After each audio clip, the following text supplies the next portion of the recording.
اچھا، موطا امام مالک تو بخاری سے پہلے کی کتاب ہے نا؟ موطا امام مالک حدیثوں کی جتنی بھی کتابیں ہیں اس میں سب سے ٹاپسٹ کتاب ہے، سب سے پہلی کتاب ہے، اور اس میں یہ روایت ملتی ہے اور صحیح سند کے ساتھ موجود ہے۔ اور امی عائشہ بیان کرتی ہیں، اور ہم یہ کہتے ہیں 20 رکعت نبی علیہ الصلوۃ والسلام کی سنت ہے، اور حضرت عمر رضی اللہ عنہ اور اللہ کے نبی علیہ الصلوۃ اچھا، والسلام ایک بسنتی و سنت الخلفاء الراشدین، میری بھی سنت تو مضبوطی سے تھا میرا کو میرے صحابہ کی۔ بس جزاک اللہ۔ اگر آپ کوئی ایک ایسی دلیل دے دیتے ہیں کہ اللہ کے نبی صلی اللہ علیہ وسلم نے 20 رکعت پڑھی ہو یا پڑھائی ہو تو جھگڑا ختم۔ اچھا، ایسا ہوتا ہے رمضانوں میں اکثر ہماری خاتون جو ہیں وہ کوکنگ کر رہی ہوتی ہیں، کچھ نہ کچھ سموسے رول پکوڑے بنا رہی ہوتی ہیں افطار کے اہتمام کے لیے، تو وہ کبھی ایسے وہ عادی ہوتی ہیں ظاہر ہے روز یہ چیز کرنے کی، تو وہ غلطی سے چک لیتی ہیں یا کوئی چیز اور پھر وہ کرتی ہیں الٹی کر کے اس کو نکالتی ہیں، تو اس کے بارے میں ذرا بتائیں کہ یہ کیا ہے، کہ یہ کر لیں کوئی مسئلہ نہیں ہے یا اللہ کی طرف سے کھلایا پلایا گیا ہے، کیا ہے یہ ذرا بتائیں۔ اس میں فقہاء کرام نے یہ مسئلہ لکھا ہے، کسی کا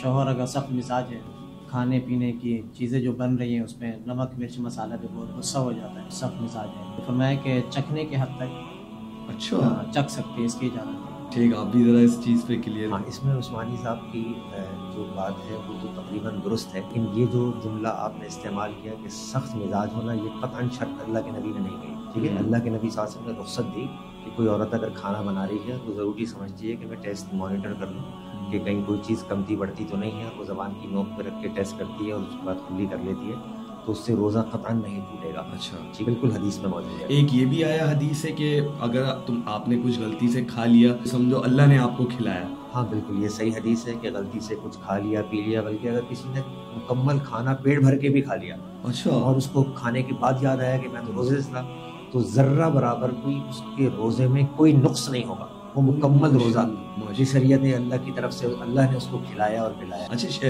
عثمانی صاحب، ذرا مجھے یہ بتائیں کہ روزے کی حالت میں بہت سے لوگ بال نہیں کٹواتے، روزے سے ہوتے ہیں سحری کرنے کے بعد مغرب تک وہ بال نہیں کٹواتے، آیا شریعت اس پر کیا حکم دیتی ہے کہ ہم بال کاٹ سکتے ہیں، چاہے وہ زیر ناف کے ہوں یا بغل کے ہوں یا سر کے ہوں، یا خد لوگ بنواتے ہیں سیٹ کرواتے ہیں، ذرا اس کے بارے میں۔ روزے کی حالت میں بال کاٹنا جائز ہے، اس پہ روزے پہ کوئی اثر نہیں، کوئی بھی اثر نہیں۔ راحت نہیں۔ شیخ آپ بھی ذرا اس پہ ذرا بات۔ ہاں بالکل، اس میں عثمانی صاحب نے بالکل صحیح فرمایا، ایسی قطعاً کوئی دلیل نہیں ہے کہ اللہ کے نبی صلی اللہ علیہ وسلم نے روزے کی حالت میں بغل کے بال یا زیر ناف کے بال کاٹنے کی ممانعت یا ناخن کاٹنے کی ممانعت ہو۔ ہاں یہ ضرور ہے، اگر کوئی شخص روزے کی حالت میں شیو بناتا ہے، داڑھی کاٹتا ہے یا داڑھی خط بناتا ہے یا جو یہ کاٹتا ہے، تو یہ یقیناً گنہگار ہوگا، اور اس سے قوی اندیشہ ہے کہ اس کا روزہ مکمل فاسد ہو جائے۔ اچھا، اس کی دلیل کیا ہے؟ کہ بات یہ ہے کہ ہماری آپ کی عقل کیا کہتی ہے، یعنی دلیل ہم قرآن اور حدیث سے لیں گے۔ بالکل، اللہ کے نبی صلی اللہ علیہ وسلم کی حدیث ہے، آپ نے فرمایا من لم یدع قول الزور، جو شخص جھوٹ بولنا نہیں چھوڑتا یا جھوٹی بات پر عمل کرنا نہیں چھوڑتا، تو فلیس للہ حاجۃ ان یدع طعامہ وشرابہ، اللہ تعالیٰ کو قطعاً ایسے مسلمان کی ضرورت نہیں کہ وہ بھوکا پیاسا رہے، یعنی جھوٹ بولنے پر تو یقیناً داڑھی تو اللہ کے نبی کی سنت ہے، اور اس سنت کو سب سے افضل روزے کی حالت میں اگر آپ کاٹ رہے ہیں تو اللہ ہی کو معلوم ہے کہ آپ کا روزہ مقبول ہوگا کہ نہیں، لیکن یقیناً یہ روزے کی حالت میں ایک بہت بڑا گناہ ہے جو آپ کر رہے ہیں۔ جب ایک جھوٹ کی وجہ سے روزہ قبول نہیں ہو رہا تو یقیناً اس کی وجہ سے بھی اندیشہ ہے کہ ہو سکتا ہے کہ شاید اللہ روزہ قبول نہ کرے۔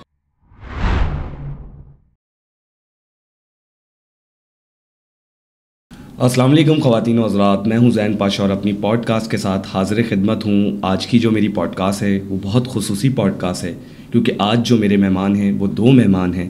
ایک طرف ہے میرے ساتھ اسلامک اسکالر جواد مدنی صاحب، السلام علیکم۔ وعلیکم السلام۔ اور ایک طرف میرے ساتھ ہیں دارالعلوم سے جن کا تعلق ہے جناب عمران عثمانی صاحب۔ السلام علیکم۔ وعلیکم السلام۔ کیسے مزاج ہیں؟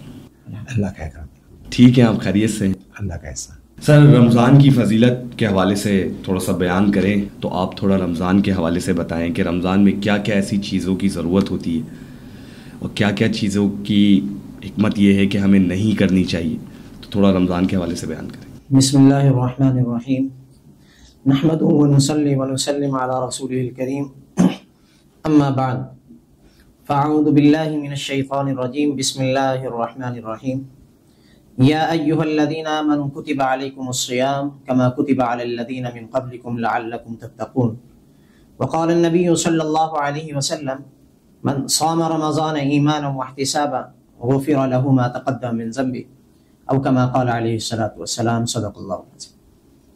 عزیزان گرامی، رمضان کی فضیلت سے متعلق یہ آیت مبارکہ آپ کے سامنے تلاوت کی ہے، اور اسی طرح ایک حدیث مبارکہ آپ کے سامنے پڑھی ہے جو روزوں کی فضیلت سے متعلق ہے، اور قرآن کی آیت جو ہے وہ روزے کی فرضیت کے بارے میں ہے۔ اللہ رب العزت نے ایمان والوں کو مخاطب کیا، یا ایھا الذین آمنوا، اے ایمان والو، کتب علیکم الصیام، تم پر روزے کو فرض کیا گیا ہے۔ کون سا روزہ؟ رمضان المبارک کا روزہ۔ کما کتب علی الذین من قبلکم لعلکم تتقون، یہ روزہ اسی طرح فرض کیا جس طرح پچھلی امتوں پر یہ روزہ فرض کیا گیا۔ لعلکم تتقون، روزے کا مقصد کیا ہے؟ یہ روزہ ہم سے کیا مطالبہ کرتا ہے؟ لعلکم تتقون، تاکہ تم تقوی اختیار کرنے والے بن جاؤ، متقی اور پرہیزگار بن جاؤ۔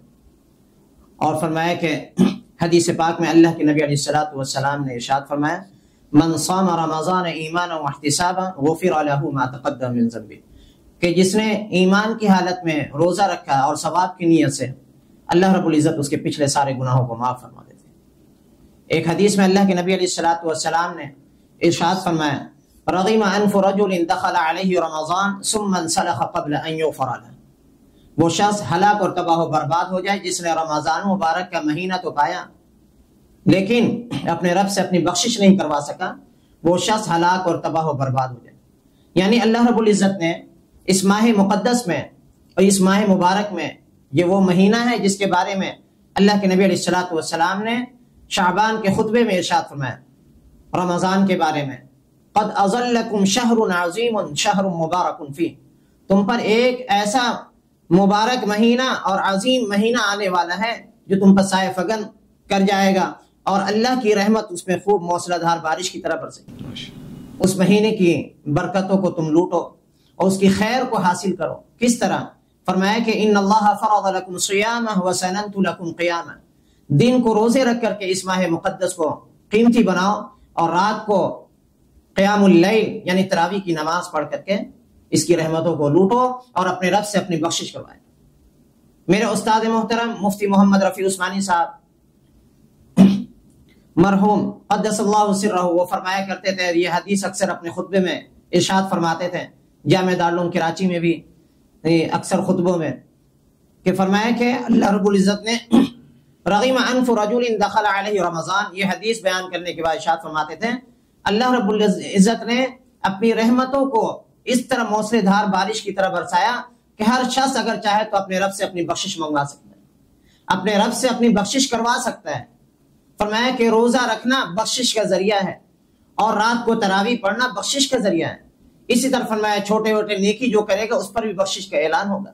فرمایا کہ کوئی شخص کسی روزے دار کو روزہ افطار کرائے گا، اللہ رب العزت اس پر بھی اس کی بخشش اور مغفرت، جہنم سے خلاصی نصیب ہوگا۔ اور اسی طرح فرمایا کسی کو ایک دانہ کھجور کا کھلائے گا اخلاص کے ساتھ، کسی کو روزہ دار کو روزہ افطار کرائے گا تو اس کو اپنے روزے کے ثواب تو ملے گا، لیکن دوسروں کو جو کرائے گا اس کے اوپر یہ فضیلت ہے کہ اللہ رب العزت اس کو بھی ایک مزید روزے کی اجر و ثواب و فضیلت عطا فرمائے۔ اور فرمایا کہ یہی نہیں، اللہ رب العزت اس کی بخشش بھی فرمائیں گے اور جہنم سے خلاصی بھی نصیب فرمائیں گے، اور جنت الفردوس میں اس کو جگہ نصیب فرمائیں۔ تو ہمیں چاہیے کہ ہم رمضان المبارک کے مقدس مہینے کو تراویح کے ذریعے سے، قرآن کے ذریعے سے، فرمایا قرآن اور روزے کی خاص مناسبت ہے۔ فرمایا کہ الصیام والقرآن یشفعان للرب، کہ یہ روزہ اور قرآن کل قیامت کے دن اپنے رب سے یہ بخشش کروائے گا اور روزہ دار کی بخشش کر کے جنت میں داخل، اور جس نے تراویح پڑھی ہوگی اس کی بھی بخشش کروا کر کے جنت میں داخل۔ فرمایا کہ شہر رمضان الذی انزل فیہ القرآن، فرمایا کہ یہ ایسا مبارک مہینہ ہے جس میں قرآن کا نزول ہوا، اسی ماہ مقدس میں شب قدر کی رات ہے۔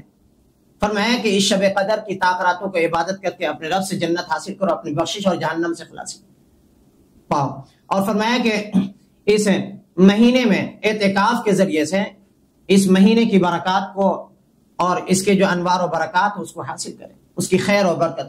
حدیث پاک میں اللہ کے نبی علیہ الصلوۃ والسلام نے فرمایا کہ جو شخص شب قدر کی خیر سے محروم رہا، ساری بھلائیوں سے محروم رہا۔ تو ہمیں چاہیے کہ ہم روزہ رکھ کر کے اس ماہ مبارک کو قیمتی بنائیں، رات کو تراویح، صلاۃ اللیل اور قیام اللیل کے ذریعے سے، اور تہجد کی نماز پڑھ کر کے اور تراویح کی نماز پڑھ کر کے اس ماہ مبارک کو قیمتی بنائیں۔ کہیں ایسا نہ ہو کہ یہ مہینہ ہم سے گزر کر چلا جائے اور ہم ہم افسوس کرتے رہ جائیں. پچھلے سال نہ جانے ہمارے کتنے سارے حلقہ احباب اور دوست احباب کے رشتے دار تھے جو ہمارے ساتھ رمضان میں پچھلے سال شریک تھے. اس سال وہ ہمارے ساتھ نہیں ہے, دنیا سے چلے گئے وہ. تو ہم اس رمضان کو آخری رمضان سمجھ کر کے گزاریں تو یہ رمضان قیمتی بن جائے گا. اور فرمایا کہ اپنی ساری ضروریات کو مؤخر کر دے رمضان میں. اور جو مشکل کام جو لوگ کرتے ہیں رمضان میں تو فرمایا کہ اجر و ثواب کا سیزن ہے, اجر و ثواب اور نیکی کمانے کا سیزن ہے, دنیا کمانے کا سیزن نہیں ہے. فرمایا کہ اس میں اللہ کی رحمت کو اور اپنے کام دھندوں کو انسان ہلکا کرے. اور اسی طرح فرمایا جو مالک اپنے مزدور کے کام کو ہلکا کر دے گا, اس کے بوجھ کو ہلکا کر دے گا, اللہ رب العزت اس کے لیے بھی جہنم سے خلاصی کا اعلان. تو ہمارے جو سیٹھ حضرات ہیں اور مل آنر حضرات ہیں ان کے لیے میرا یہ پیغام ہے کہ وہ اپنے مزدوروں کے ساتھ جو ہے وہ نرمی کا معاملہ کریں اور ان کے بوجھ کو ہلکا کر دیں اور ان کی تنخواہ پوری دیں. اللہ پاک اس کے لیے اتنا بڑا اعلان کر رہے ہیں جہنم سے خلاصی اور دوزخ ہے, آتش دوزخ سے اس کے لیے برات کا اعلان. تم ہمیں چاہیے کہ ہم اس ماہ مبارک کو قیمتی بنائیں اور اس کی قدردانی کریں. ایک سوال میرے ذہن میں آ رہا ہے عثمانی صاحب, یہ جو رمضان میں لوگوں کی جو اموات ہوتی ہیں, موت ہوتی ہیں, کیا رمضان میں مرنے والے حضرات کی بخشش ہو جاتی ہے؟ جی حدیث یہ ذرا آپ بھی ذرا بیان کر دیے گا, قرآن حدیث کی روشنی میں آپ بھی بیان کر دیے گا. جی حدیث پاک میں آتا ہے رمضان مبارک کے بارے میں فرمایا غلقت ابواب جہنم, کہ جہنم کے دروازے بند کر دیے جاتے ہیں. اور اسی طرح ابواب الرحمہ فتحت ابواب الجنہ, جنت کے دروازے کھول دیے جاتے ہیں. وغلقت ابواب جہنم, اور جہنم کے دروازے بند کر دیے جاتے ہیں. اور اسی طرح فرمایا رمضان کے مہینے میں جس کا انتقال ہو جائے تو فرمایا کہ عذاب قبر بھی اس پر نہیں ہوتی, ڈائریکٹ جنت میں. ولا حساب علیہ, اس پر کوئی حساب کتاب نہیں. جس طرح جمعے سے متعلق بھی فضیلت ہے, جمعے کے دن جس کو موت آتی ہے وہ بھی بہت مبارک موت ہے. ولا حساب علیہ, اس پر کوئی حساب نہیں ہے اور ڈائریکٹ جنت میں جائے گا. بھلے وہ نماز پڑھتا ہو یا نہیں, جمعے کے دن ہاں حدیث میں تو یہ فضیلت آئی ہے. نہیں, اگر وہ بے نمازی ہے وہ اس کا معاملہ اللہ کے ساتھ ہے. نہیں, ایک ویسی میرا حضرت سوال ہے کہ اگر وہ بے نمازی ہے تو اس کے لیے پھر کیا شریعت کیا حکم لگاتی ہے؟ بسم اللہ والصلاة والسلام علی رسول اللہ وبعد. عثمانی صاحب نے ایک دو حدیثوں کا ریفرنس دیا کہ رمضان مبارک کے مقدس مہینے میں اس کا انتقال ہو جاتا ہے تو لا حساب علیہ, اس کا حساب و کتاب نہیں ہوگا. تو ایسی کوئی حدیث ذخیرہ احادیث میں صحیح سند کے ساتھ وہ میرے علم میں نہیں کہ جمعے کے دن جس کا انتقال ہو جائے. دیکھیں کچھ شرائط ہیں احادیث میں جو اللہ کے نبی صلی اللہ علیہ وسلم نے بتائیں, وہ شرائط بھی واضح کریں. شرائط میں یہ ہے کہ سب سے پہلے توحید پرست, ٹھیک ہے, اور نماز جو ہے وہ آپ کو پتہ ہے کہ جو شخص نماز نہیں پڑھتا تو اس کا تو روزہ ہی قبول نہیں ہوتا. جی بالکل. رمضان کے مقدس مہینہ ہو اور وہ کعبے کی دیوار کے ساتھ طواف کرتے ہوئے. بعض لوگوں کا یہ بھی موقف ہے کہ نماز الگ عبادت ہے اور روزہ الگ عبادت ہے. اس کا جواب, یہ دونوں الگ الگ عبادتیں ہیں. تو آپ نے کہا نا نماز کے بغیر روزہ قبول نہیں ہوتا. ہاں, اس کی دلیل یہ ہے کہ جو بہت سارے حضرات چونک جاتے ہیں کہ جی روزہ تو الگ ہے, اگر کوئی شخص روزہ رکھ رہا ہے صبح سے شام تک, تو اللہ کے نبی صلی اللہ علیہ وسلم نے اس کی وضاحت فرمائی کہ جو شخص سب سے پہلا سوال قیامت کے دن نماز کا ہوگا, ٹھیک ہے, فَإِن صَلَحَتْ, جس کی نمازیں مکمل ہو گئیں تو اس کے باقی اعمال اللہ قبول کر لے گا, مکمل ہو جائیں گے. وَإِن فَسَدَتْ, اگر نمازوں میں فساد ہوا یعنی نمازیں مکمل نہیں ہوئی, نمازیں کیلکولیٹ ہوں گی آپ کے بالغ ہونے والے دن سے لے کے مرنے والے گھنٹے تک. اگر آپ نمازوں میں پنکچول ہوئے, نمازیں مقبول ہوئیں, اللہ کے نبی صلی اللہ علیہ وسلم نے یہاں تک فرمایا کہ اگر فرض نمازوں میں گڑبڑیشن ہوگی تو اس کی سنتوں کو, نفل کو, تہجد کو, وتر کو, صلاۃ تسبیح کو فرض کے ایکول کر دیا جائے. اچھا, برابر کر فرض کے برابر کر کے کوانٹٹی اگر پوری ہو رہی ہے تو ٹھیک, اور اگر کوانٹٹی پوری نہیں ہو رہی تو حدیث کے واضح الفاظ ہیں وَإِن فَسَدَتْ, اگر نمازیں مکمل نہیں ہوئی تو فسد سائر عملہ, اس کے باقی اعمال بھی برباد ہو جائیں گے. اچھا, اس حدیث سے ہمیں یہ پتہ لگتا ہے کہ جتنی بھی عبادات ہیں ان کی قبولیت کے لیے یہ شرط ہے کہ آپ موحد, اور نماز پڑھنا, اس میں پنچولیٹی, اس کی پابندی بلا ناغہ, مردوں کے لیے, عورتوں کے لیے. آپ اس سے اندازہ کریں نا کہ اللہ کے نبی صلی اللہ علیہ وسلم, اگر جنگ ہو رہی ہے, سامنے دشمن ہے, اسلحے سے لیس ہے, اس حالت میں یہ نہیں کہا کہ نماز لیٹ کر دینا، رات میں اکٹھی جا کے 2 4 5 جمع کر، نہیں کہا تم جنگ کے درمیان بھی 2 گروپ بنا لینا، اسلحہ ہاتھ میں رکھنا. قرآن مجید کی آیت ہے کہ وَلْيَأْخُذُوا أَسْلِحَتَهُمْ، اسلحہ پکڑے رہنا. نماز میں دیکھنا منع ہے، تم جنگ کی حالت میں دیکھ جسمن پہ نظر بھی رکھو اور نماز بھی پڑھتے رہو. حالانکہ ایک بعض جگہ تو یہ بھی ملتا ہے کہ نماز جمع بھی کی گئیں. ہاں جمع بین الصلاتین بالکل ہے، سفر کی حالت میں، بغیر سفر کے بھی. ترمذی کی حدیث ہے، ہاں ترمذی کی حدیث ہے کہ اللہ کے نبی صلی اللہ علیہ وسلم نے ایک دفعہ بغیر بارش کے، بغیر سفر کے، بغیر بیماری کے، بغیر کسی وجہ کے آپ نے مغرب عشاء کو اکٹھا کر لیا. یہ ترمذی کی بالکل صحیح حدیث موجود ہے. ہاں لیکن یہ زندگی میں ایک مرتبہ معمول نہ بنائے. اچھا فانی صاحب، بعض لوگوں کا موقف یہ بھی ہوتا ہے کہ وہ نماز، جیسے مثال ہے ایک ہم ایسے باغی شخص کی مثال لے لیتے ہیں کہ جو نماز ہی نہیں پڑھتا، تو آپ کے نزدیک یہ کیا چیز ہے کہ اس کو باقی پچھلے سال کی بھی نمازیں پڑھائی جائیں گی، یا وہ صرف اپنی جو آیا ہے، مثال ہے آج میں نے ارادہ کر لیا کہ میں نے نماز پڑھنی ہے، میں مسجد آیا، میں نے ظہر کی نماز پڑھی، چلا گیا، جیسے ہی جانے لگا مجھے مفتی صاحب نے روک لیا کہ آپ تو آ گئے آج کی نماز، آپ 16 سال سے جو نماز سے فراغت تھی آپ کی، بھاگ رہے تھے، دور تھے، کھنچے ہوئے تھے، تو آپ نے اب 16 سال کی نمازوں کو بھی پورا کرنا ہے. تو اس کے بارے میں شریعت کیا حکم دیتی ہے، ذرا اس پہ بھی ذرا واضح کریں. نمازوں کی پچھلی نمازوں کی قضا کرے گا. جی اچھا قضا کرے گا. تو اور اگر قضا کرتے کرتے مر گیا جی تو پھر اس کے لیے کیا شریعت کا حکم ہے؟ تو جتنی نمازیں قضا ہوئی ہیں اس کی تو پوچھ ہوگی نا کل قیامت کے دن. اچھا ہاں توبہ کافی نہیں ہے. توبہ کافی نہیں ہے، یعنی اس کو اپنی نمازیں، آج کی نمازیں بھی مکمل کرنی ہے اور قضا ہو گئے جتنے سالوں کی ہیں. اچھا اس کے لیے ایک فہرست بنائے، ایک کاپی، ایک رجسٹر بنائے، فلاں سن فلاں مہینے کی نماز، اس طرح اس میں ترتیب بنا کر. اچھا آپ کیا کہتے ہیں اس بارے میں کہ قضائے عمری کا کوئی کانسیپٹ ہے اسلام کے اندر؟ دیکھیں میرے موقف کی شریعت میں اس وقت تک ویلیو ہوگی کہ وہ موقف قرآن اور حدیث سے میچ کرے، یا کوئی دلیل میں قرآن مجید کی کسی آیت سے یا اللہ کے نبی کی حدیث سے. اب ہم آتے ہیں، اللہ کے نبی صلی اللہ علیہ وسلم نے فرمایا، بالکل صحیح حدیث ہے، اور بخاری، مسلم، نسائی، ترمذی، ابن ماجہ، ابو داؤد، صحاح ستہ کے علاوہ بھی تقریباً حدیث کی 6-7 کتابوں میں مختلف انداز سے، مختلف الفاظ سے یہ حدیث موجود ہے کہ جس شخص نے ایک نماز چھوڑ دی، اللہ کے نبی فرماتے ہیں فقط کفرا، اس نے کفر کیا، اس نے شرک کیا. بندے اور نماز میں کفر کرنے والی چیز وہ نماز. ٹھیک ہے. اب ہم آ جاتے ہیں کہ اگر کوئی شخص نمازیں کبھی پڑھتا ہے کبھی نہیں پڑھتا، تو یقیناً اللہ کے نبی کی حدیث کے مطابق وہ کفر اور شرک کر رہا ہے. تو یعنی جو کبھی پڑھتا ہے اور کبھی نہیں پڑھتا. میں نے کچھ عرصہ مکے میں تعلیم حاصل کی، تو وہاں کے جو مفتی الحرم المکی ہیں، جب وہاں یہ سوال کسی نے کیا کہ کیا کیا جائے، ایک شخص کبھی پڑھتا ہے کبھی نہیں پڑھتا، اب وہ چاہتا ہے کہ میں آج کے بعد نمازیں نہیں چھوڑوں، تو اگر قضائے عمری اس پر رکھ دی جاتی ہے گزشتہ 10 سال کی نمازیں، تو یہ اس کے لیے کرنٹ پڑھنا مشکل ہو رہا ہے، تو وہ پچھلی 10 سال کی ایک نماز کے ساتھ ایک پلس کرتا ہے، تو وہ یہ سوچ کے شروع ہی نہیں کر پاتا کہ مجھ پہ پیچھے پڑھنی پڑیں گی. انہوں نے بڑا زبردست جواب دیا کہ اس کو چاہیے کہ کلمہ پڑھے دوبارہ سے. کہنے لگے کیوں کلمہ پڑھے؟ اس کی دلیل یہ ہے، وہ کہتے ہیں کہ اللہ کے نبی صلی اللہ علیہ وسلم نے جس کو کافر کہہ دیا، جس کو مشرک کہہ دیا، کہنے لگے کسی دور حاضر کے ملا عالم کا فتویٰ نہیں ہے، یہ حدیث کا ترجمہ ہے، بل لم یصلی فہو کافر، جو نماز نہیں پڑھتا اللہ کے نبی نے کہا وہ کافر ہے. ہمارے آپ کے نزدیک وہ مسلمان ہے، مسلمانوں کے گھروں میں رہتا ہے، اس کی پرورش وہیں ہوئی، شریعت کے مطابق نکاح ہوا، لیکن اللہ کے نبی نے جس کو کافر کہا اسے چاہیے کہ وہ کلمہ پڑھے اور آج کے بعد سچے دل سے یہ عزم کر لے کہ آج کے بعد فرض نماز نہیں چھوڑے گا. اس کے بعد اس کے پچھلے سب گناہ جو ہے معاف ہو جائیں گے قرآن مجید کی آیت کے مطابق. اللہ کے نبی صلی اللہ علیہ وسلم نے فرمایا، قرآن مجید کی آیت نازل ہوئی کہ جو شخص سچے دل سے توبہ کر لیتا ہے، الا من تاب وآمن وعمل صالحا فاولئک یبدل اللہ سیئاتہم حسنات، اللہ اس کی برائیوں کو نیکیوں میں کنورٹ کر دیتا ہے. تو ہم یہی سمجھتے ہیں کہ جو ہے جو شخص نماز قضائے عمری نہ پڑھے بلکہ وہ سچے دل سے توبہ کر لے، آپ کہتے ہیں سچے دل سے توبہ کافی ہے، وہی کافی اور آپ کہتے ہیں کہ اس نے پوری اپنی نمازوں کو دہرانا پڑے گا، اس کے بغیر نہیں ہوگا. فرائض بھی اور واجبات، وتر جیسے واجب ہے. اچھا، اور سنتیں وغیرہ؟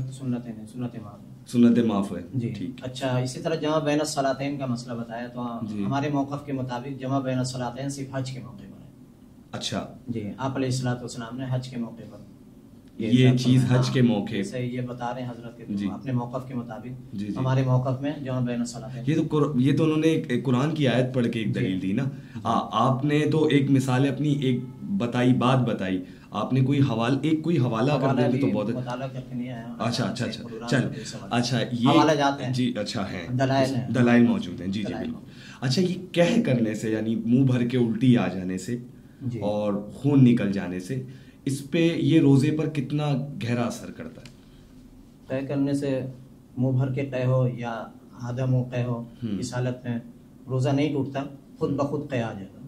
اچھا ہاں خود بخود اگر قے کر، اور جو لوگ خود ہی ایک منہ میں انگلی ڈالنے کے عادی ہوں، قصدن اگر کیا ہے قصدن جی، اس میں روزے کا اثر پڑتا ہے. اور خون نکلنے سے کیا اس پہ کیا حکم ہے شریعت کا کہ خون نکل جائے؟ خود بخود اگر ہو گیا تو کوئی مسئلہ نہیں، مثال کے طور پر میں جا رہا ہوں ایکسیڈنٹ ہو گیا میرا جی، تو وہ خون ظاہر ہے کوئی مسئلہ نہیں، روزے پہ کوئی اثر نہیں، روزے پہ اثر نہیں پڑے گا. آپ بھی ذرا اس حوالے سے تھوڑا سا کلیئر کریں. کیا لیکن قے سے متعلق تو اللہ کے نبی صلی اللہ علیہ وسلم کی حدیث ہے کہ جس شخص کو قے آ جائے، چاہے وہ قے تھوڑی ہو یا بعض دفعہ اپنے سحری بہت زیادہ مٹ کے کر لی جی اور سجدے میں جاتے ہوئے منہ میں پانی آ گیا، قے ہو گئی، الٹی ہو گئی، تو اس سے قطعاً روزہ نہیں ٹوٹتا، صحیح حدیث میں موجود. اچھا ہاں لیکن اگر قصدن کوئی قے کرے گا انگلی ڈال کے یا کسی بھی طریقے سے تو روزہ ٹوٹ جائے گا.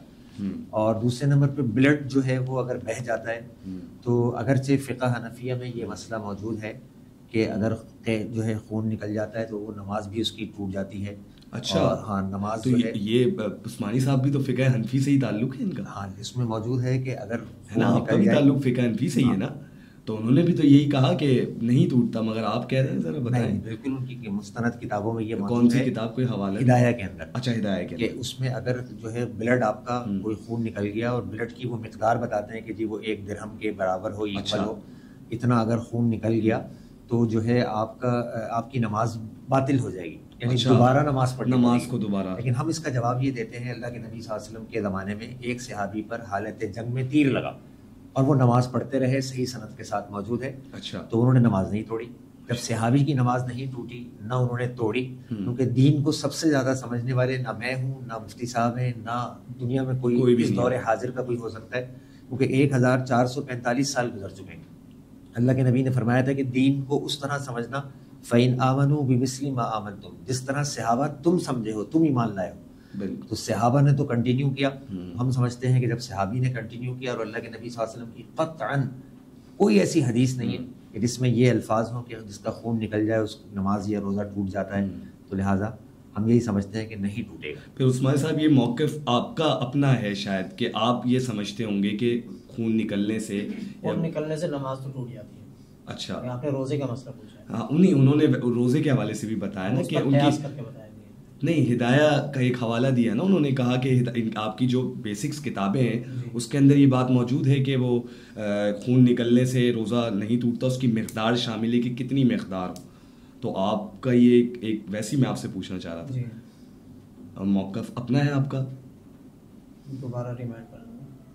اچھا چلے کوئی. اچھا آج کل ایک چیز میں آپ دونوں حضرات کو متوجہ کر رہا ہوں اپنی طرف، آج کل ایک چیز بڑی عام ہوئی ہوئی ہے. ایک بڑے عالم دین ہیں، آپ اگر ان کو نہ مانیں عالم دین تو وہ آپ کی اپنا سوچ ہے، کہ الیاس قادری صاحب، ان کا ایک بیان میں دیکھ رہا تھا کہ وہ استنجے کو بھی کہہ رہے ہیں کہ اتنے آرام سے کریں کہ روزہ ٹوٹ جائے گا. استنجا اگر آپ تھوڑی سی جلد بازی کے اندر کریں گے تو پانی آپ کی لائن کے ذریعے آپ کے معدے میں چلا جائے گا اور روزہ ٹوٹ جائے گا. تو آپ دونوں بیٹھے ہوئے ماشاءاللہ اس حوالے سے آپ قرآن حدیث کے روشنی میں بڑا بہترین کلیئر کریں گے. ذرا عثمانی صاحب پہلے آپ بتائیں مجھے کہ یہ کیا ہے بیسکلی استنجا کس طریقے سے کریں. آیا بھائی روزے کی حالت میں زیادہ مبالغہ کے ساتھ استنجا کیا جائے تو اس سے خطرہ ہوتا ہے کہ مقد میں پانی نہ چلا جائے.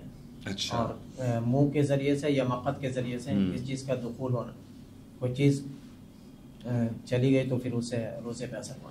اچھا ایک چیز تو مجھے سمجھ میں آتی ہے کہ منہ کے ذریعے میں کلی کر رہا ہوں اور غرارہ کرنے کی بھی ممانعت ہے اس کے اندر کہ آپ اتنا زیادہ نہ کریں. کلی کا سمجھ میں آتا ہے کہ میں اتنے زیادہ نہیں، مگر یہ مقد کے ذریعے کس طریقے سے تھوڑا سا واضح کریں ذرا، کس طریقے سے کہ پانی استنجا میں مبالغہ کرنے سے. اچھا زیادہ جی، مطلب جو لوگ زیادہ دیر جا کر بیٹھتے ہیں اور پانی کو زیادہ استعمال کرتے ہیں یہ ان کے شکار ہوتے ہیں. اچھا شیخ آپ بتائیں ذرا اس حوالے سے. بہت معذرت کے ساتھ میں اس بات سے قطعاً ذرہ برابر بھی صرف اس لیے اتفاق نہیں کروں گا جی کہ ہمارا دین قرآن اور حدیث کا نام ہے. ہمارا دین قطعاً اس چیز کا نام نہیں ہے کہ میری عقل کیا کہتی ہے، آپ کی عقل کیا کہتی ہے، علماء کی عقل کیا کہتی ہے. دلیل ہوگی قرآن اور حدیث سے. قرآن حدیث سے ہمیں قطعاً ایسی کوئی بات نہیں ملتی کہ کوئی شخص استنجے میں پانی احتیاط کرے کہ وہ خدا نہ خواستہ. عربی میں پوٹی کی جگہ کو دبر کہتے ہیں اور پیشاب کی جگہ کو ذکر کہتے ہیں، مرد کی اور عورت کی فرج کہتے ہیں. ان تینوں جگہوں سے اگر پانی چلا جائے یا نہ جائے، جب شریعت نے ایک چیز کو پر ڈسکس نہیں کیا تو ہم تکلفات مسلط کر کے دین کو اس طرح وہ نہ کریں. دین بڑا اسٹریٹ فارورڈ ہے، اور قرآن مجید کی ایک آیت ہے اس کی دلیل کہ الیوم اکملت لکم دینکم. 1445 سال پہلے اللہ کے نبی نے فرما دیا کہ آج کے دن میں نے دین مکمل کر دیا. جب قرآن حدیث میں ایسی کوئی بات قطعاً ذکر نہیں ہے تو پھر ہم تکلفات اور عقل کو دخل دے کے اس طرح کی باتیں مجلسوں میں اگر ہم کرتے ہیں تو یہ معذرت کے ساتھ ادب کے بھی خلاف ہے. اور علماء کو قطعاً ایسی کوئی بات نہیں کرنی چاہیے کہ کوئی بھی خاتون یا بچہ یا مرد سوچیں گے تو عقل بھی اس بات کو ایکسیپٹ نہیں کرتی کہ ہمارے دین میں کیا اس بارے میں بھی ڈسکس ہے. ایسا قطعاً نہیں ہے. اگر کوئی عالم یہ کہتا ہے تو ہم کہتے ہیں آپ دلیل قرآن حدیث سے دے دیجیے، جھگڑا ختم. لیکن اگر ہم اپنی عقل سے اس طرح کی باتیں کر رہے ہیں تو میں سمجھتا ہوں یہ مناسب. یہ میرا خیال ہے عثمانی صاحب نے بھی قیاس کیا ہوگا، سوچ رہے قیاس اس چیز پہ آپ نے قیاس کیا ہے کہ یہ اگر مسئلہ ہے تو پھر صاحب ہدایت جو ہے یا فقہ کی کتابوں میں چاروں ائمہ کی دلیل ہوتی ہے. جی چاروں ائمہ میں امام حنبل ہیں، امام مالک ہیں، امام شافعی ہیں. تو دلیل ہوتی ہے تو اس کے اوپر پھر سب کے اپنے اپنے دلائل.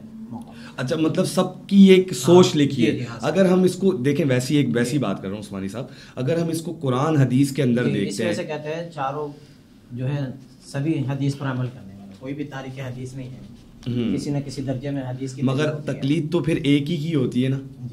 آپ اس بات میں اگر چاروں کو لے بھی آتے ہیں تو آپ تو ایک کے مقلد ہیں، امام ابو حنیفہ کے مقلد ہیں. امام اعظم ابو حنیفہ رحمۃ اللہ علیہ وہ فرماتے ہیں اگر میری کوئی بات حدیث سے ٹکرائے تو میری بات کو ردی کی ٹوکری میں ڈالنا ہے، دیوار پہ دے مارو اور حدیث پر عمل کرنے کا. اور اگر اس چیز میں اگر مل گئی ہے تو پھر ان کی جو فقہ کا کوئی مسئلہ بیان ہوتا ہے تو وہ حدیث کے مطابق، حدیث کا کوئی نہ کوئی جزیات، تو پھر وہ ہدایت کو اچھا ہاں وہ ہدایت مسئلہ جو لکھا ہوا نہیں کہ حدیث کے حوالے جات، تو وہ پھر ہدایت کو ہم ٹوکری میں نہیں ڈال سکتے. مطلب دیوار پہ جیسے ایک مثال ہے، ایک بات حدیث کے مقابلے میں وہ تو خود کہہ رہے ہیں نا میری اپنی بات ہو تو اس کو پھینک. اچھا اگر حدیث کے مقابلے میں اگر بات ہو، صحیح ہے، ٹھیک ہے، یہ کلیئر ہو گیا، صحیح ہے. اچھا ایک چیز یہ ہے کہ صدقہ خیرات ہم مسلم کو دے سکتے ہیں یا کسی غیر مسلم کو بھی دے سکتے ہیں. اس میں کوئی ہندو ہو، سکھ ہو، کوئی ہمارا پڑوسی ہندو ہو، ایک مثال ہے، اگر وہ ضرورت مند ہے تو کیا ہم اپنا صدقہ خیرات اس کو بھی دے سکتے ہیں؟ دیکھیں نفلی جو ہے وہ تو دے سکتے ہیں آپ کسی کو بھی، نفلی صدقات وغیرہ نہیں، خاص کر جو رمضان میں ہم زکوٰۃ کا زکوٰۃ جو ہے یہ صرف مسلم کو ہی دیں گے. اچھا مسلمان ہونا چاہیے. خیرات ہم ہندو کو بھی دے سکتے ہیں، یعنی آپ صدقات وغیرہ کسی کو بھی دے سکتے ہیں. جی ذرا آپ بھی شیخ اس چیز پہ ذرا کلیئر کریں. میں معذرت کے ساتھ زکوٰۃ یا عام صدقہ، جی ہم قرآن مجید نے اس کی وضاحت کی ہے کہ ہم مسلمان کے علاوہ کسی کافر، یہودی، عیسائی، مشرک، سورج کا پجاری، آتش پرست، اچھا بد دین، بے دین کوئی بھی شخص ہو، ہم اس کو فرض زکوٰۃ بھی دے سکتے ہیں. دلیل قرآن مجید کی آیت ہے، کیا ہے میں پڑھ کے 10ویں سپارے کی. اچھا انما الصدقات، اللہ نے زکوٰۃ کے 8 مصارف رکھے، اس میں ایک مصرف جو ہے والمؤلفۃ قلوبہم، اس کا مطلب یہ ہوتا ہے کہ دلوں کو نرم کرنے کے لیے کسی نان مسلمس کو، کافر کو، بھنگی کو، سویپر کو ہم گیو اینڈ ٹیک کرتے ہیں، زکوٰۃ دیتے لیتے ہیں، پھر وہ ہماری بات سنتا ہے، ہم اس سے ٹیبل ٹاک کر سکتے ہیں، ہم اسے اپنے گھر بلاتے ہیں تو ہمیں اس سے کمیونیکیشن کا موقع ملتا ہے، بات وہ ہماری سنتا ہے، اس کو پروٹوکول ملتا ہے. دین پہنچانے کے لیے سب سے بہترین نسخہ ہے، آپ یہ کہہ رہے ہیں. بالکل ٹھیک ہے. قرآن نے اس کی اجازت دی اور اللہ کے نبی صلی اللہ علیہ وسلم نے بھی اپنے زمانے میں، صحابہ اکرام نے بھی نان مسلمس کو گیو اینڈ ٹیک کیا، حتیٰ کہ فرض زکوٰۃ تک دی گئی. اچھا مؤلفۃ قلوبہم کا مطلب ہے، کانٹیکسٹ اٹھائیے، اور تمام مکاتب فکر جو ہے وہ اس بات پر متفق بھی ہیں. اچھا اس میں ایسا نہیں، حناف کا بھی یہی موقف ہے، سب متفق ہیں، ان کا بھی یہی موقف ہے کہ نان مسلمس کو زکوٰۃ دی جا سکتی ہے اس نیت سے کہ تاکہ یہ دین کے قریب آئیں. اچھا یہ بہترین ہے، ویسے آپشن تو بہت اچھا ہے. اگر دین کے پوائنٹ آف ویو سے دیکھیں عثمانی صاحب تو دعوت دینے میں تو ہمیں بڑی آسانی ہو جائے گی. اگر ہم کسی غیر مسلم کے گھر دین کا پیغام لے کر جاتے ہیں، اس کو پیغام دینا چاہتے ہیں، تو اگر ہم اس طریقے سے دیں تو یہ تو کنفیوژن ہی سارٹ آؤٹ ہو گئی، مسئلہ ہی حل ہو گیا. سب سے بہترین آپشن ہے. کیا کہتے ہیں شیخ آپ؟ ہم احتیاط سے تو کر سکتے ہیں ان کے ساتھ معاملت جی, لیکن زکوٰۃ اچھا یہ کھانے کا بھی ذرا بتائیں. اس کے مسلمان سے متعلق ہے. اچھا یہ مسلمان کو مسلمان اس کی زکوٰۃ ادا نہیں ہوگی. اچھا غیر مسلم کو یعنی اس کو دوبارہ دینی پڑے گی. اگر 1 لاکھ روپے اس کی زکوٰۃ بنتی ہے, اس نے کسی غیر مسلم کو دے دی تو وہ بعد میں کسی اور کو بھی 1 لاکھ روپے دے گا, یعنی دہرائے گا. ٹھیک ہے. اچھا بعض ایسا بھی ہوتا ہے کہ جیسے ہماری 4 کتابیں ہیں, توریت, زبور, انجیل, قرآن مجید, اور ہم نبی علیہ الصلوۃ والسلام کے ماننے والے اور قرآن مجید پر عمل کرنے والے لوگ ہیں. تو قرآن مجید پر عمل کرنے کے ساتھ ساتھ جو عیسائی ہیں وہ تو بائبل میں مانتے ہیں, بائبل کو مانتے ہیں, اور اکثر ایسا ہوتا ہے کہ وہ آپ کے یہاں کام بھی کر رہے ہوتے ہیں, سویپر کے فرائض انجام دے رہے ہوتے ہیں یا گٹر صاف کرتے ہیں, کچھ بھی ہے. تو ان کے ساتھ ہماری شریعت کیا یہ حکم دیتی ہے کہ ہم ایک پلیٹ میں ان کے ساتھ کھانا کھا لیں, یا یہ کوئی نچلے طبقے کے لیے ہو, یا کوئی اوپر مڈل کلاس کا لیول ہو, یا اپر کلاس کا لیول ہو؟ ذرا اس پہ بھی ذرا آپ دونوں وضاحت کر دیں. ذرا شیخ آپ بھی کر دیں. اس سے متعلق غالباً بخاری سیاست کی واضح حدیث ہے کہ اللہ کے نبی صلی اللہ علیہ وسلم نے اسپیسیفک نام لے کر یہودی اور عیسائیوں سے متعلق منع فرمایا کہ ان کے برتن میں کھانا مت کھاؤ. اچھا بعض علماء کا یہ کہنا یہ ہے کہ وہ اسپیسیفک وہ برتن ہوتے تھے جس میں شراب کا استعمال کیا جاتا تھا اور شراب اس میں پی جاتی تھی, تو وہ والے برتن ہیں. لیکن ہم ان کو جواب یہ دیتے ہیں کہ اللہ کے نبی صلی اللہ علیہ وسلم کی حدیث ہے, یہ قیامت تک کے لیے ہے. اللہ کے نبی صلی اللہ علیہ وسلم نے منع فرمایا کہ ان کے برتنوں کو تم استعمال مت کرو. ہاں اگر ہم کسی فارن کنٹری میں ہیں اور جہاں پر آپ کو پتہ ہے کہ ریسٹورینٹس کے آنرز ہی کرسچنس ہیں یا یہودی ہیں, جیوش ہیں, تو ہمارے پاس کوئی آپشن نہیں ہے, تو اس طرح کی ہم ڈسپوزیبل برتن یوز کر لیں. لیکن اگر کوئی آپشن نہیں ہے تو اچھے سے واش کر کے ہم اس کو استعمال کر سکتے ہیں. بعض خواتین گھر میں نا کہتی ہیں کہ اس میں کوئی بلی کا پیشاب چلا گیا یا کوئی ایسی چیز چلی گئی تو وہ 3 دفعہ پاک کرتی ہیں.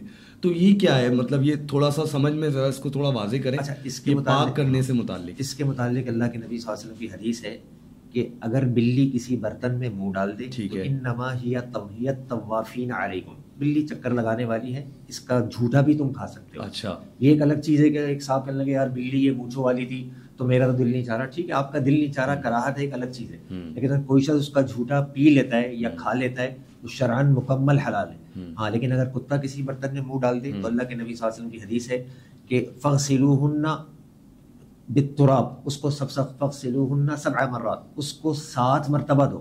اچھا انسانی عقل یہ کہتی ہے کہ یار 1 دفعہ دھو لیں, 2 دفعہ دھو لیں, 3 دفعہ دھو لیں, 4 دفعہ دھو لیں, یار آپ اچھا سا کوئی سوپ یوز کر لیں, لکوڈ یوز کر لیں. لیکن اللہ کے نبی صلی اللہ علیہ وسلم کی حدیث ہے کہ اس کو 7 مرتبہ دھو, وَسَامِنُهُنَّ بِالتُّرَابِ, اور 8ویں مرتبہ اس سے مٹی سے مانجو. اچھا میڈیکل سائنس نے اس حدیث پر اسپیسیفک ریسرچ کی, اور یہ ریسرچ یوٹیوب پہ موجود ہے کہ انہوں نے 1 دفعہ اچھے سے دھویا پھر بھی جراثیم موجود تھے, 2 دفعہ, 3 دفعہ, 5 دفعہ, 6 دفعہ, جب بھی جراثیم موجود تھے. جب 7 مرتبہ دھونے کے بعد 8ویں مرتبہ مٹی سے اسے مانجا تب جراثیم ختم ہوئے. دیکھیں یہ اللہ کی قدرت ہے کہ اللہ کے نبی صلی اللہ علیہ وسلم کی حدیث جو 1445 سال قبل آپ نے فرمائی, اس حدیث پہ آج ریسرچ ہوتی ہے تو وہ حدیث حیران کن رزلٹ. اچھا ایک مکھی والی حدیث بھی ہے, اس پہ بھی جب سائنس نے ریسرچ کری تو اس پہ بھی ذرا بتائیں. وہ جو ڈبا کے 1 دفعہ 2 ڈبا کے, بالکل اللہ کے نبی صلی اللہ علیہ وسلم کی حدیث ہے اذا وقع الذباب فی اناء احدکم, اگر تم میں سے کسی کے برتن میں مکھی چلی جائے تو اس کو مکمل ڈبو کے پھر نکال کے نکال. اب کہتے ہیں یار پہلے ہی وہ تو ہم تو الگ سے نکالیں, کراہٹ آ رہی ہے. بالکل آپ نے فرمایا کہ اس کے ایک پر میں بیماری, ایک پر میں شفا ہے. کہنے کہ بیماری والا پر اس کا ڈوب جاتا ہے اور شفا والا وہ اوپر رکھتی ہے. جب تم پورا ڈبو دو گے تو وہ شفا والا وہ بیلنس ہو جائے گا, وہ بیماری کا جو سائڈ افیکٹ ہے اس سے آپ بچ جائیں. ماشاءاللہ. تو بہرحال اللہ کے نبی صلی اللہ علیہ وسلم کی احادیث پر جب میڈیکل سائنس ریسرچ کرتی ہے تو اس کا بڑا حیران کن رزلٹ ہے, اور بہرحال اللہ تعالی ہمیں عمل کی توفیق دے. آمین. اچھا عثمانی صاحب ذرا مجھے یہ بتائیں کہ روزے کی حالت میں بہت سے لوگ بال نہیں کٹواتے جب روزے سے ہوتے ہیں, سحری کرنے کے بعد مغرب تک وہ بال نہیں کٹواتے. آیا شریعت اس پر کیا حکم دیتی ہے کہ ہم بال کاٹ سکتے ہیں, چاہے وہ زیر ناف کے ہوں یا بغل کے ہوں یا سر کے ہوں, یا خد لوگ بنواتے ہیں, سیٹ کرواتے ہیں؟ ذرا اس کے بارے میں بتائیں. روزے کی حالت میں بال کاٹنا جائز ہے, اس میں روزے پہ کوئی اثر نہیں پڑتا, کوئی بھی اثر نہیں ہے. اچھا کوئی اس میں کوئی کسی قسم کی ممانعت نہیں, کوئی قباحت نہیں, کوئی کراہت نہیں. شیخ آپ بھی ذرا اس پہ ذرا بات. ہاں بالکل, اس میں عثمانی صاحب نے بالکل صحیح فرمایا. ایسی قطعاً کوئی دلیل نہیں ہے کہ اللہ کے نبی صلی اللہ علیہ وسلم نے روزے کی حالت میں بغل کے بال یا زیر ناف کے بال کاٹنے کی ممانعت یا ناخن کاٹنے کی ممانعت ہو. ہاں یہ ضرور ہے اگر کوئی شخص روزے کی حالت میں شیو بناتا ہے داڑھی کاٹتا ہے اچھا. یا داڑھی خط بناتا ہے یا جو یہ کاٹتا ہے تو یہ یقیناً گنہگار ہوگا، اور اس سے قوی اندیشہ ہے کہ اس کا روزہ مکمل فاسد ہو جائے. اچھا اس کی دلیل کیا ہے؟ کیونکہ بات یہ ہے کہ ہماری آپ کی عقل کیا کہتی ہے، یہ نہیں، دلیل ہم قرآن اور حدیث سے لیں گے. بالکل. اللہ کے نبی صلی اللہ علیہ وسلم کی حدیث ہے، آپ نے فرمایا من لم یدع قول الزور، جو شخص جھوٹ بولنا نہیں چھوڑتا یا جھوٹی بات پر عمل کرنا نہیں چھوڑتا، تو فلیس للہ حاجۃ ان یدع طعامہ وشرابہ، اللہ تعالیٰ کو قطعاً ایسے مسلمان کی ضرورت نہیں کہ وہ بھوکا پیاسا رہے. یعنی جھوٹ بولنے پر تو یقیناً داڑھی تو اللہ کے نبی کی سنت ہے، اور اس سنت کو روزے کی حالت میں اگر آپ کاٹ رہے ہیں تو اللہ ہی کو معلوم ہے کہ آپ کا روزہ مقبول ہوگا کہ نہیں. لیکن یقیناً یہ روزے کی حالت میں ایک بہت بڑا گناہ ہے جو آپ کر رہے ہیں. جب ایک جھوٹ کی وجہ سے روزہ قبول نہیں ہو رہا تو یقیناً اس کی وجہ سے بھی اندیشہ ہے کہ ہو سکتا ہے کہ شاید اللہ روزہ قبول نہ کرے. اچھا ایسا ہوتا ہے رمضانوں میں اکثر ہماری خاتون جو ہیں وہ کوکنگ کر رہی ہوتی ہیں، کچھ نہ کچھ سموسے رول پکوڑے بنا رہی ہوتی ہیں افطار کے اہتمام کے لیے. تو وہ کبھی ایسے وہ عادی ہوتی ہیں ظاہر ہے روز یہ چیز کرنے کی، تو وہ غلطی سے چک لیتی ہیں یا کوئی چیز اور پھر وہ کرتی ہیں الٹی کر کے اس کو نکالتی ہیں. تو اس کے بارے میں ذرا بتائیں کہ یہ کیا ہے، کہ یہ کر لیں کوئی مسئلہ نہیں ہے یا اللہ کی طرف سے کھلایا پلایا گیا ہے، کیا ہے یہ ذرا بتائیں. عثمانی صاحب آپ پہلے بتا دیں. اس میں فقہاء کرام نے یہ مسئلہ لکھا ہے، کسی کا شوہر اگر سخت مزاج ہے اور کھانے پینے کی چیزیں جو بن رہی ہیں اس میں نمک مرچ مسالہ پہ بہت غصہ ہو جاتا ہے، بہت سخت مزاج ہے، تو فرمایا کہ چکھنے کے حد تک اچھا چکھ سکتے، اس کی اجازت دی ہے. اچھا ہلکا سا چکھ کر پھر اس کو تھوک دیں، اچھا اندر نہ نکلے. اچھا زبان پہ رکھ کے ٹیسٹ کر لے کیا ہے نمک وغیرہ چیک کر سکتے ہیں، مرچ نمک. اچھا شیخ آپ بھی ذرا اس چیز پہ کلیئر. ہاں اس میں عثمانی صاحب کی جو بات ہے وہ تو تقریباً درست ہے، لیکن یہ جو جملہ آپ نے استعمال کیا کہ سخت مزاج ہونا، یہ قطعاً شرط اللہ کے نبی نے نہیں کہی. ٹھیک ہے، اللہ کے نبی صلی اللہ علیہ وسلم نے رخصت دی کہ کوئی عورت اگر کھانا بنا رہی ہے وہ ضروری سمجھتی ہے کہ میں ٹیسٹ مانیٹر کر لوں کہ کہیں کوئی چیز کمتی بڑھتی تو نہیں ہے، اور وہ زبان کی نوک پہ رکھ کے ٹیسٹ کرتی ہے اور اس کے بعد کلی کر لیتی ہے، تو اس سے روزہ قطعاً نہیں ٹوٹے گا. اچھا ٹھیک ہے، بالکل حدیث میں موجود ہے. ایک یہ بھی آیا حدیث ہے کہ اگر آپ نے کچھ غلطی سے کھا لیا تو یہ سمجھو اللہ نے آپ کو کھلایا. ہاں بالکل یہ صحیح حدیث ہے کہ غلطی سے کچھ کھا لیا پی لیا، بلکہ اگر کسی نے مکمل کھانا پیٹ بھر کے بھی کھا لیا اچھا اور اس کو کھانے کے بعد یاد آیا کہ میں تو روزے سے تھا، تو ذرہ برابر بھی اس کے روزے میں کوئی نقص نہیں ہوگا، وہ مکمل روزہ جس شریعت اللہ کی طرف سے اللہ نے اس کو کھلایا اور پلایا ہے. اچھا اگر ایسا ہو کہ کوئی پیٹ بھر کے کھا لے اور اس کو دل میں پتہ ہے کہ میں کھا رہا ہوں جان کے، اور سامنے والے کو وہ یہ ظاہر کر رہا ہے کہ مجھ سے غلطی ہو گئی، میں تو غلطی سے کھایا. روزے کا معاملہ تو اللہ کے نبی صلی اللہ علیہ وسلم کی حدیث ہے کہ روزے کا معاملہ بندے اور اللہ کے بٹوین ہے، اس کا پبلک سے کوئی لینا دینا نہیں ہے. آپ پبلک پہ جو مرضی ظاہر کر لیں، یا اللہ کو پتہ ہے کہ آپ روزے سے ہیں کہ نہیں. اچھا بہت سے لوگ یہ سمجھتے ہیں روزہ صرف کھانے پینے کا نام ہے، کھانا پینا ترک کرنے کا، ایسا قطعاً نہیں. روزہ آپ کے سر کے بال سے لے کر پاؤں تک جتنے بھی چھوٹے بڑے صغیرہ کبیرہ جتنے بھی گناہ ہیں، ہر چیز سے اگر آپ بچ رہے ہیں تو آپ کا روزہ محفوظ ہے. اگر آپ ویسے کھانا پینا چھوڑ دیا، آنکھوں سے گڑبڑیشن چل رہی ہے، زبان سے گالی گلوچ کر دی، غصے میں آ گئے، طیش میں آ گئے، ابے تبے والی لینگویج ویسی چل رہی ہے، تو آپ کا روزہ ویسے قبول نہیں ہو رہا. بالکل صحیح حدیث ہے، اللہ کے نبی صلی اللہ علیہ وسلم نے فرمایا کہ اگر روزے میں تمہیں کوئی گالی بھی دے تو تم یہ کہہ دینا کہ میں روزے سے ہوں. اگر تم نے اس کے پتھر کا جواب اینٹ سے دینے کی کوشش کی، یا تم نے کہا کہ اس نے ایک گالی دی ہے میں اس کو نئے ماڈل کی گالیاں دوں گا، تو آپ کا روزہ سمجھے کہ وہ اللہ نے مردود کر دیا، وہ روزہ قطعاً قبول نہیں ہوگا. آپ کو سکوت اختیار ہر قیمت پر کرنا ہوگا اگر آپ چاہتے ہیں روزہ آپ کا سلیم رہے. جی اچھا آخری سوال کی طرف بڑھ رہا ہوں. رمضان کل یا پرسوں سے انشاءاللہ شروع ہو جائیں گے، اور اس بابرکت مہینے میں لوگ تراویح کا بالخصوص اہتمام کرتے ہیں. بعض جگہ 3 روزہ 4 روزہ 10 روزہ 15 روزہ تراویح پڑھائی جاتی ہے. اس حوالے سے تھوڑا سا بتائیں کہ قرآن کو جتنی بہتر انداز میں پڑھا جائے وہ قابل قبول ہے اللہ کی نظر میں. اب وہ میں اکثر سنتا ہوں کہ صرف عین یہ تے پے سین یہ ساری آوازیں آ رہی ہوتی ہیں، اس کے علاوہ کچھ نہیں پتہ لگ رہا ہوتا کہ تراویح ہو رہی ہے یا صرف ایک کوئی جلد بازی میں صرف کوئی چیز سنا رہا ہے. تو تھوڑا اس پہ ذرا وضاحت کریں کہ یہ 3 روزہ 10 روزہ 5 روزہ تراویح کے لیے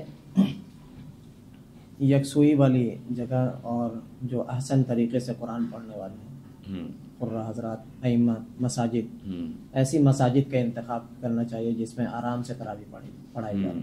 اچھا صرف آپ کے سوائے شبینہ کا یعلمون بھی تعلمون کا نہ ہو. ہاں یعلمون یعلمون تعلمون صرف سمجھ میں آیا سارے الفاظ کٹ جائیں, اس سے تو بھلے یہ 3 روزے میں آرام سے پڑھا رہا ہے, 3 روزہ اگر کوئی شخص آرام سے پڑھا رہے ہیں اور اس کے ورڈ صحیح الفاظ سے ادائیگی اور تجوید کے لحاظ رکھتے ہوئے قرآن کے حقوق, قرآن کے رعایت, قرآن کے آداب, تو ٹھیک ہے.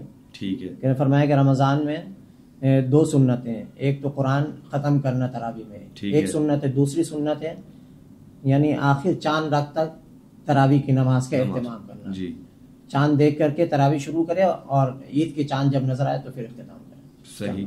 اچھا یہ 2 الگ الگ سنت. اچھا یہ دونوں الگ ہیں. ہاں اگر کوئی 3 روزہ پڑھ کر کے اپنے آپ کو سبق دوش سمجھتا ہے کہ میں بری ذمہ ہو گیا, تراویح اتر گیا, حالانکہ تراویح سنت مؤکدہ علی الکفایہ, سنت مؤکدہ ہے, بہت تاکید کی گئی ہے جی, اس کا اہتمام کرنا چاہیے اور آخر تک تراویح پڑھنا چاہیے. اچھا یہ شبینہ کیا چیز ہے؟ شبینہ کیا چیز ہے ذرا بتائیں. وہ ایک دن میں شاید قرآن کو ختم کیا جاتا ہے, وہ کیا چیز ہے ذرا تھوڑا اس پہ بتائیے گا کیا ہے؟ شبینہ قرآن کی مجلس ہوتی ہے جس میں اچھا قاری صاحب ہوتے ہیں جو قرآن سناتے ہیں, ایک رات میں قرآن کو ختم کرتے ہیں. اچھا جی, اگر تجوید کے ساتھ, صحیح تلفظ کے ساتھ, اور ہم تجوید کے ساتھ مقصود نہ ہو, اللہ کی رضا مقصود ہے, قرآن سننا مقصود ہو, ٹھیک ہے, جائز ہے. اچھا آپ کا کیا موقف ہے اس بارے میں کہ 3 روزہ 4 روزہ 10 روزہ تراویح کا؟ دیکھیں اللہ کے نبی صلی اللہ علیہ وسلم, آپ کی حدیث ہے بڑی مشہور و معروف کہ جس شخص نے 3 دن سے کم میں قرآن مجید کو مکمل کیا تو اس نے قرآن نہیں پڑھا. اچھا قطعاً جائز نہیں ہے, یعنی یہ شبینہ وغیرہ کا اسلام میں کوئی تصور والے کے لیے کم از کم 3 دن. ہاں اگر 3 دن میں قرآن پڑھ رہا ہے تو ٹھیک ہے, اس حد تک تو 3 دن سے کم شبینہ جو ہے, آپ یقین جانیے میں حافظ قرآن ہوں, اس لیے یہ بات آپ سے بڑا اوپنلی شیئر کر رہا ہوں کہ ہم نے بالخصوص دنیا کے 58 اسلامک کنٹریز ہیں جس میں سے 3 ملک پاکستان, انڈیا, بنگلہ دیش, ان تینوں ممالک میں ایسے سینکڑوں جگہ پر حافظ صاحب تراویح پڑھاتے ہیں کہ جن کے پیچھے بہت بڑے بڑے مجمع ہوتے ہیں, کراچی میں بھی, انڈیا میں, دہلی میں, بمبئی میں بڑے مجمع, اور آپ یقین جانیے آپ قرآن ہاتھ میں لے کر تلاش شروع کر دیں کہ وہ کہاں پڑھ رہے ہیں, کیا پڑھ رہے ہیں, آپ نہیں پکڑ سکتے انہیں, کیونکہ انہیں قرآن یاد ہی نہیں ہوتا. وہ ایک رٹافیکیشن کانسیپٹ ہوتا ہے اور بڑی تیزی سے اور بڑے فاسٹ ٹریک پہ وہ پڑھ رہے ہوتے ہیں. ایسا قرآن پڑھنا اللہ کی عدالت میں پھنسا دے گا. اچھا قاری کا قرآن پڑھنا اللہ کی بارگاہ میں مقبول ہوگا, نہ سننے والوں کا تراویح پڑھنا اللہ کی بارگاہ میں مقبول ہوگا. قرآن مجید تو بڑے احسن طریقے سے اچھے انداز میں آپ پڑھیں. اب رہا مسئلہ کہ یہ 3 روزہ 5 روزہ اور 10 روزہ تراویح, یہ 15 روزہ تراویح, یہ پاکستان کے, انڈیا کے, بنگلہ دیش کے ہر مکتبہ فکر میں موجود ہے, لیکن ان 3 ممالک کے علاوہ دنیا میں کہیں پر بھی نہیں ہے. یہ بڑی حیران کن بات ہے. کئی کنٹریز میں میرا ذاتی طور پہ ٹریول کرنے کا اتفاق رہا, وہاں وہ لوگ جانتے ہی نہیں ہیں شبینہ کو, 3 روزہ تراویح کو, 5 روزہ 10 روزہ, کوئی نہیں جانتا. مطلب ان کے ہاں یہ ایک اچنبے والی بات ہے. اچھا آپ کو یہ بھی پتہ ہونا چاہیے کہ دنیا میں اسلامک کنٹریز میں 26 ممالک ایسے ہیں جہاں کی نیشنل لینگویج عربک ہے. وہ عرب میں سے حنفی بھی ہے, شافی بھی ہے, مالکی بھی ہے, حنبلی بھی ہے, شیعہ بھی ہے. وہ لوگ وہاں کوئی تصور نہیں ہے کوئی 3 دن میں 5 دن میں قرآن مجید ختم کرے. تو اب رہا مسئلہ یہ کہ اب ہم دیکھتے ہیں اللہ کے نبی صلی اللہ علیہ وسلم کے زمانے میں یا صحابہ کرام کے زمانے میں کیا کسی صحابی نے 10 روزہ تراویح پڑھائی, 15 روزہ پڑھائی؟ اگر کوئی کہتا ہے پڑھائی تو ہم کہتے ہیں جی آپ دلیل دکھا دیں, جھگڑا ختم ہو جائے گا. لیکن ہم انہیں جواب یہ دیتے ہیں کہ ایسا قطعاً نہیں ہے کہ کسی نے اس طرح 3 روزہ 5 روزہ تراویح بہت سے لوگ پڑھ کر اس کے بعد وہ تراویح پڑھتے ہی نہیں. ہاں اگر کوئی شخص 3 روزہ یا 5 روزہ تراویح پڑھنے کے بعد پورا رمضان بھی تراویحاں پڑھ رہے ہیں تو ٹھیک ہے, کوئی حرج نہیں. اچھا تراویح گھر میں بھی پڑھی جا سکتی ہے؟ تراویح کے لیے مسجد قطعاً شرط نہیں ہے, لیکن آپ گھر پہ, پارکوں میں, گھروں میں, جیسے رواج ہے ہمارے یہاں, حفاظ کی تعداد پاکستان, انڈیا اور بنگلہ دیش میں لاکھوں میں, اتنے حافظ ہیں ہمارے یہاں کہ بعض کراچی کی مساجد ایسی ہیں کہ ایک مسجد میں 100 حافظ ہیں تراویح پڑھانے والے. تو ماشاءاللہ اس طرح ہے, تو اس لیے حفاظ کی تعداد زیادہ ہے, وہ جگہیں ڈیوائڈ کر لیتے ہیں اور سب کے پیچھے مختصر سے لوگ ہوتے ہیں, کوئی حرج نہیں, اچھی بات ہے, سب کا قرآن مجید کی ایک دہرائی ہو جاتی ہے. بالکل ایسا ہی ہے. تراویح 20 رکعت ہے یا 36 رکعت ہے یا 11 رکعت ہے 3 وتر ملا کے؟ ذرا یہ بھی تھوڑا سا عثمانی صاحب آپ بھی ذرا بتا دیں تھوڑا سا. تراویح کی نماز جو نبی علیہ السلام کے دور میں پڑھی گئی اور پھر بعد میں عمر بن خطاب رضی اللہ تعالیٰ عنہ کے دور میں اس کو ایک قاری کے پیچھے جمع کر دیا گیا, ذرا اس پہ تھوڑی سی وضاحت کریں کہ اس پہ شریعت کیا کہتی ہے؟ اس سے متعلق یہ ہے کہ 20 رکعت تراویح اس کا ثبوت قرآن اور احادیث میں ہے، اس کے موجود ہے. 20 رکعت کا ذکر ہے، 20 رکعت کا ذکر ہے احادیث، اور آج بھی اس حدیث پر عمل ہے. اور حرمین شریفین میں 20 رکعتی تراویح ہوتی ہے. تو وہاں پہ تو آمین بالجہر بھی ہوتی ہے. یہ تو سال بعد والا عمل ہے نا. نہیں تو پھر وہ ایک اگر ہم عمل لینا ہے، 4 ائمہ ہیں. جی جی، امام اعظم ابو حنیفہ رحمۃ اللہ علیہ، اچھا، امام احمد بن حنبل، جی، امام شافعی، امام مالک رحمۃ اللہ علیہ. تو دوسرے ائمہ کے نزدیک آمین بالجہر جائز ہے. اچھا، وہ کوئی اتنا بڑا اسلام اور کفر کا مسئلہ نہیں ہے. ہم نے آپس کے اختلاف کی وجہ سے امت ٹوٹ پڑی ہے، آپس میں ٹوٹ گئی، بکھر گئی ہیں، آپس کے چھوٹے چھوٹے جزیات اختلاف میں. یہ آپ کہہ رہے ہیں یہ فروعی مسئلہ ہے. فروعی مسئلہ ہے. جی شیخ، آپ بھی ذرا اس چیز پہ کلیئر. اچھا، عثمانی صاحب نے ایک جملہ کہا، میں سمجھتا ہوں اگر وہ جملہ آپ ڈسکلوز کر دیں تو دنیا میں 8 اور 20 رکعت کا جھگڑا ختم ہو جائے گا. آپ نے کہا کہ 20 رکعت حدیث میں ہے، اگر کوئی حدیث مل جاتی ہے تو بات ہی ختم ہو جائے گی.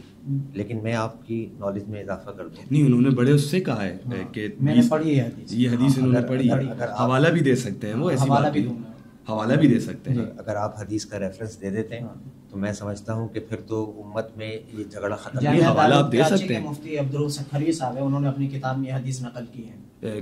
کہاں سے نقل کی؟ یہ بھی تو وہ کتاب کے حوالے دیے ہوئے اس میں. اچھا جی، حدیث بھی ہے، حوالہ بھی ہے. 20 رکعت تراویح، 20 رکعت کی تراویح. اچھا، اب میں آپ کو بتاتا ہوں کہ جن کا آپ ذکر کر رہے ہیں اور جن کی کتاب کا جو محترم استاد کا آپ ذکر کر رہے ہیں، پورے ذخیرہ احادیث میں قطعاً ایسی کوئی حدیث نہیں ہے. اور حنفی، شافعی، مالکی، حنبلی چاروں مکاتب فکر اس جملے پر متفق ہیں. اچھا، ایسی کوئی حدیث نہیں ہے کہ جس میں 20 رکعت تراویح. حدیث کا مطلب یہ ہوتا ہے کہ اللہ کے نبی صلی اللہ علیہ وسلم نے 20 رکعت پڑھی ہو. ٹھیک ہے. اس کے مقابلے میں بخاری کی حدیث ہے، حضرت عائشہ صدیقہ اس حدیث کی راویہ ہیں، کہتی ہیں رمضان اور رمضان کے علاوہ میں اللہ کے نبی صلی اللہ علیہ وسلم نے 11 رکعت سے کم یا زیادہ تراویح نہیں پڑھی. اچھا، یہ مسئلہ ہمیں معلوم ہونا چاہیے کہ تہجد، قیام اللیل اور تراویح یہ تینوں ایک ہی چیز ہیں، یہ الگ الگ نہیں ہے. اکثر عوام الناس یہ سمجھتی ہے کہ تہجد اگر رات کے آخری حصے میں پڑھیں گے اسے تہجد کہتے ہیں، تو پہلے حصے میں پڑھنا ہے. ایسا لفظ تراویح حدیث میں ذکر نہیں ہے. لفظ تراویح یہ ایک اصطلاح ہماری ہے. ٹھیک ہے. تو فرق اتنا ہے کہ اللہ کے نبی صلی اللہ علیہ وسلم رات کے آخری پہر میں تہجد پڑھا کرتے تھے. رمضان میں وہ عشاء کے فوراً بعد پڑھی گئی، اور یہ وہی ہے. اگر کوئی شخص تھوڑی سی پڑھ لیتا ہے، باقی رات کے آخری حصے میں تقدیم و تاخیر کرتا ہے پلس مائنس، اس میں کوئی حرج نہیں. ہاں، لیکن سنت جو ہے اللہ کے نبی صلی اللہ علیہ وسلم کی وہ 8 رکعت ہے. اب رہا مسئلہ کہ حضرت عمر کے زمانے میں ایسا ہوا. ہاں، یہ جو موطا امام مالک کی روایت ہے، اگر وہ روایت عوام پوری پڑھ لے، سن لے، سمجھ لے، تو میں یہ سمجھتا ہوں کہ سارا اختلاف ختم ہو جائے. لیکن اس اختلاف سے پہلے جو چاروں اماموں کا ایک مشترکہ اسٹیٹمنٹ ہے نا، وہ ہمیں پتہ ہو. وہ چاروں اماموں کا ایک متفقہ فتویٰ تھا، فیصلہ تھا، جو بھی عثمانی صاحب نے کچھ دیر پہلے امام حنیفہ کا ایک قول سنایا کہ اذا صح الحدیث فهو مذہبی. امام حنیفہ کہتے تھے کہ اگر کوئی صحیح حدیث تمہیں مل جائے اور میرا فتویٰ اس کے اپوزٹ ہو تو میرے فتوے کو چھوڑ دینا. امام شافعی، امام مالک، امام احمد بن حنبل بھی یہی کہتے تھے کہ میرا فتویٰ اپوزٹ ہو اور حدیث تمہیں بعد میں مل جائے تو میرے فتوے کو دیوار پہ کھینچ کے مار دینا، اس کی کوئی ویلیو نہیں. ٹھیک ہے. اور چاروں اماموں نے اپنے دور حیات میں بھی ایسے کئی فتاووں سے رجوع کیا جب انہیں حدیث مل گئی. تو ان کے بعد میں جانے کے بعد بھی جو ان کے شاگرد تھے انہوں نے بھی رجوع کیا. لیکن اس دور حاضر میں بہت سے لوگ رجوع نہیں کرتے، کہتے ہیں جی امام حنیفہ کا فتویٰ ہے، ہم کہتے ہیں سر آنکھوں پر. لیکن امام حنیفہ نے یہ کہا تھا کہ اگر حدیث مل جائے تو تم میرے فتوے کو چھوڑ دینا. اب رہا کہ حضرت عمر بن خطاب کے دور میں صحیح سند کے ساتھ ہمیں یہ بات ملتی ہے کہ امام حضرت عمر بن خطاب نے اپنے دور حکومت میں 2 امام، 2 قرآن پڑھنے والے قاریوں کو مسجد میں بھیجا اور ان کو ذمہ لگایا کہ 8 رکعت تراویح اور 3 وتر پڑھاؤ گے. اس میں تمیم داری بھی شامل تھے. بالکل، اور صحیح سند کے ساتھ موجود ہے. اچھا، موطا امام مالک میں. اور جو دوسری روایت جو کوٹ کرتے ہیں جس میں یہ ہے کہ امام حضرت عمر بن خطاب کے دور حکومت میں کہیں 20 رکعت تراویح پڑھائی گئی، کہیں 30 رکعت، کہیں 40 رکعت، یہ ہم ذکر کرتے ہیں. اور صرف 20 رکعت والی بات ذکر کر کے 30 اور 40 ذکر نہیں کرتے. یہ تو اچھا، یہ سب مجھے آپ یہ بتائیے کہ اس وقت آصف زرداری صاحب نے آج حلف اٹھا لیا، ٹھیک ہے، وہ صدر پاکستان ہے، کیا انہیں پتا ہے کہ ہم یہاں بیٹھ کے ریکارڈنگ کر رہے ہیں؟ یا یہاں وہ تو صدر ہے نا, حالانکہ اتنا جدید دور ہے. ہاں اتنا جدید دور ہے. حضرت عمر بن خطاب کے دور میں ایسا ہوا. اچھا تراویح کس نے پڑھائی یہ کسی کو نہیں معلوم کیونکہ ذکر نہیں ہے. کس مسجد میں ہوئی یہ بھی نہیں معلوم, ٹھیک ہے. کس نے پڑھائی, امام مسجد کون تھا یہ بھی نہیں معلوم, ٹھیک ہے. بس 20 رکعت پڑھی گئی یہ ذکر ہے. اچھا اس کے مقابلے میں جو صحیح سند کے ساتھ ہمارے پاس روایت موجود ہے کہ حضرت عمر بن خطاب نے امام مسجد مقرر کیا, انہوں نے 8 رکعت تراویح پڑھائی.